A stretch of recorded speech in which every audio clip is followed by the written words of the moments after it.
नौतपा तो हर साल आता है, लेकिन इस साल गर्मी थोड़ी ज़्यादा आ गई। गर्मी का असर जो है ना सब्जियों के ऊपर पड़ा, जैसे हमारी धान की पौध के ऊपर काफ़ी पड़ा है। तो ये गर्मी भी ज़रूरी है। एक नौतपा कहते हैं ना, 9 दिन ऐसे होते हैं जब बहुत ज़्यादा गर्मी होती है।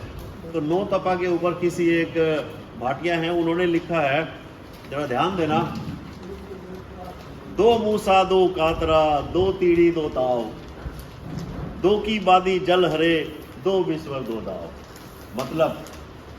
मतलब आप सुनते जाना भाई क्यों ये लू हमारे लिए बहुत ज़रूरी है।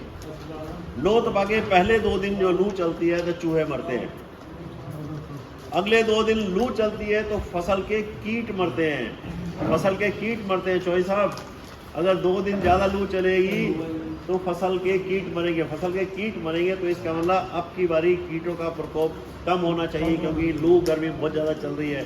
खेतों में हल चला के हम खेत खुले छोड़ देते हैं, उसका यही मतलब होता है कि कीट पतंगा सब मर जाए। तीसरे 2 दिन से अगर 2 दिन लू चलती है तो टिड्डियों के अंडे नष्ट होते हैं। चौथे दिन से 2 दिन लू चलती है तो बुखार वाले जीवाणु मरते हैं।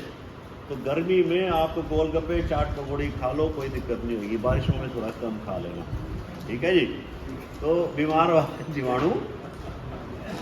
इसके बाद 2 दिन लू चलती है तो सांप बिच्छू नियंत्रण में रहते हैं।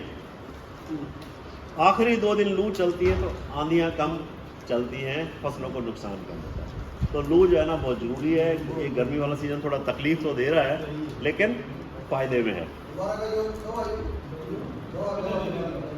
दोहा दोबारा की डिमांड आई है, 2 मूसा 2 कातरा 2 तीड़ी 2 ताव, 2 की बादी जल हरे 2 विश्वर 2 दाव।